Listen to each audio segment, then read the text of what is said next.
Hi friends, నా పేరు సునీల్. అందరూ బాగా ఎంజాయ్ చేస్తున్నారు అనుకుంటా. ఇప్పుడు మనం యాన్సిస్ గురించి తెలుసుకుందాం. యాన్సిస్లో థర్మల్ అనాలిసిస్ అనేది ఒక ముఖ్యమైన అనాలిసిస్. అందులో థర్మల్లో ముఖ్యంగా రెండు రకాల అనాలిసిస్లు ఉంటాయి. ఒకటి స్టడీ స్టేట్, రెండవది ట్రాన్సియెంట్. ముందు స్టడీ స్టేట్ అంటే ఒక కాంపోనెంట్ మీద థర్మల్ లోడ్స్ పడినప్పుడు అది ఏ విధంగా డిఫార్మేషన్ అయింది. కాంపౌండ్ మాత్రం అక్కడే ఉండేది, అంటే ఎటువంటి చేంజ్ అనేది ఉండదు, ఎటువంటి మూమెంట్ అనేది ఉండదు.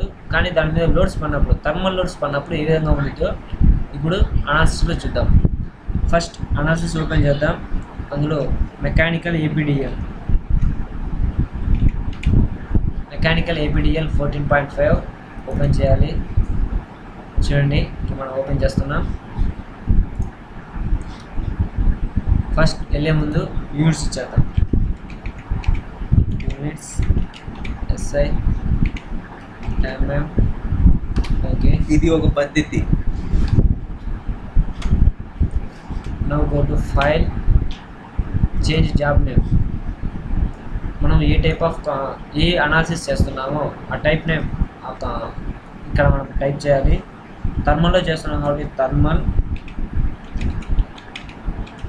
Steady state. ఇక్కడ మనం టైప్ చేసినప్పుడు ఇది ఒక మెయిన్ బార్లో మనకు కనిపిస్తుంది. చూడండి, థర్మల్ స్టడీ స్టేట్ అని ఇక్కడ మనకు వచ్చేసింది. Now go to file, change directory.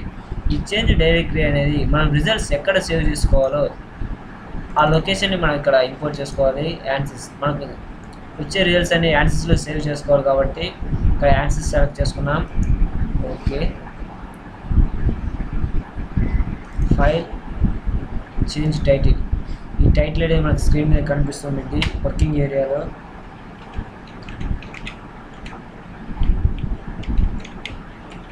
Steady state analysis. Okay, చూడండి ఇక్కడ వచ్చేసింది.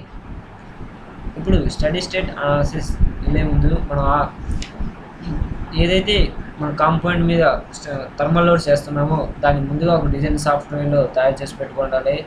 మేము ఆల్రెడీ ప్రోయిలో దాన్ని తయారు చేసాం కాబట్టి ఇప్పుడు మనం డైరెక్ట్గా వెళ్ళి ఇంపోర్ట్ చేసుకుందాం. Go to file, import IGS. Okay, browse,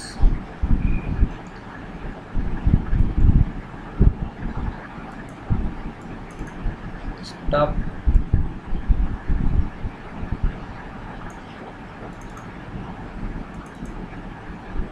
ఇప్పుడు మనం ఒక డిస్క్ బ్రేక్ మీద థర్మల్ లోడ్స్ పడినప్పుడు ఏ విధంగా ఉంటాయో చూద్దాం. Disc brake IGS. ఓకే, చూడండి ఇప్పుడు మనం దీని మీద స్టడీ స్టేట్ థర్మల్ అనాలిసిస్ చేస్తున్నాం. Go to preferences. మనం థర్మల్లో చేస్తున్నాం కాబట్టి ఇక్కడ మనం థర్మల్ మీద క్లిక్ ఇస్తాం. ప్రీవియస్గా చూసినట్లయితే మనం అన్ని స్ట్రక్చర్లో చేసాం కాబట్టి స్ట్రక్చర్ మీద ఇచ్చాం. ఇప్పుడు థర్మల్ కాబట్టి థర్మల్ మీద క్లిక్ ఇస్తాం. Okay, pre processor, element type, add and delete. ఈ ప్రొసీజర్ చేయడం చాలా ఈజీ, మీరు కష్టంగా ఫీల్ అవ్వకండి, చూసి ఎంజాయ్ చేయండి. Solid 20 note 279. Okay, close. Material properties, material models, thermal conductivity, isotropic, enter thermal conductivity value. So మనం అల్యూమినియం తీసుకుంటున్నాం కాబట్టి 0.140. ఓకే, అల్యూమినియం యొక్క specific heat 8 kg. Okay, aluminium యొక్క density value 0.50274. Okay, close. Now go to modelling. Now go to meshing, mesh tool, smart size on, select fine mesh, mesh recall. ఈ meshing ఎందుకోసం నేను already చెప్పేశాను.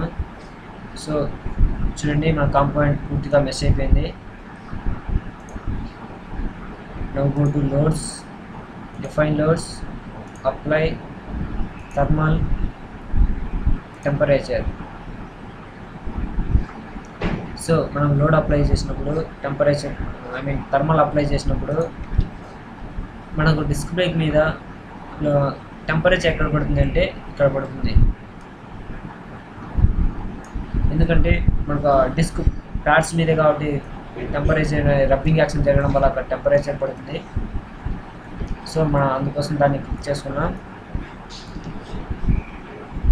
చూద్దాం ఒకసారి load అయ్యే విధంగా. చూడండి మనం ఇక్కడ టెంపరేచర్ అప్లై చేసాం. ఓకే, టెంపరేచర్ ఇప్పుడు టెంపరేచర్ కలుద్దాం. ఫర్ సపోజ్ 800 కెల్విన్స్ టెంపరేచర్ అక్కడ యాక్ట్ అవుతుంది అనుకోవడం. ఓకే, సో ఇప్పుడు కన్వెక్షన్ ఇవ్వాలి. ఈ కన్వెక్షన్ ఎందుకంటే కూలింగ్ పర్పస్ కోసం. ఇప్పుడు ఏదైనా కంటిన్యూస్గా టెంపరేచర్ అప్లై చేసినప్పుడు ఆ కాంపోనెంట్ అనేది మెల్ట్ అయ్యే ఛాన్స్ ఉన్నాయి. సో అందుకోసం మనం కూలింగ్ని ప్రొవైడ్ చేయాలి. ఎక్కడైతే మనం టెంపరేచర్ ఇచ్చామో ఆ ప్లేస్ తప్ప రిమైనింగ్ మొత్తానికి కన్వెక్షన్ అప్లై చేయాలి.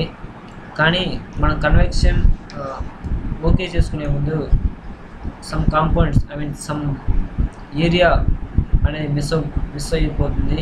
అందుకనేసి నేను పికాల్ తీసుకుంటున్నాను. ఇది ఆయిల్లో ఉండిద్ది కాబట్టి దాని యొక్క వాల్యూ ఎంటర్ చేస్తున్నా. Bulb temperature room temperature 300 degree centigrade kelvins. Okay, చూడండి ఇక్కడ మొత్తం కన్వెక్షన్ అప్లై చేసాం.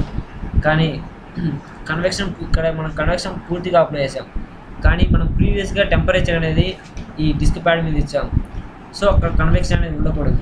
సో ఇప్పుడు ఆ కన్వెక్షన్ని తీసేయాలంటే డిలీట్ థర్మల్. మనం కన్వెక్షన్ని తీసేయాలి కాబట్టి కన్వెక్షన్ మీద క్లిక్ ఇవ్వాలి. ఆన్ ఏరియాస్ ఎక్కడైతే మనం టెంపరేచర్ అప్లై చేసామో ఆ ఏరియా తప్ప మిగతా ఏరియా మొత్తానికి కన్వెక్షన్ అప్లై చేయాలి. సో ఇప్పుడు మనం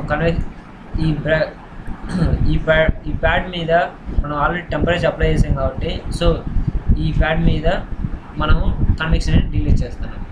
సో అందుకు ఈ ఏరియా నేను సెలెక్ట్ చేశాను. ఓకే, ఇక్కడ చూడండి డిలీట్ కన్వెక్షన్ ఆన్ ఏరియా. మనం సెలెక్ట్ చేసిన ఏరియా మీద డిలీట్ కన్వెక్షన్ అనేది ఇప్పుడు డిలీట్ అయిపోతుంది. సో చూసారుగా అంతా బ్లాక్ షేప్లో వచ్చింది, అంటే అక్కడ కన్వెక్షన్ అనేది డిలీట్ అయిపోయింది. Go to solution, solve current LS.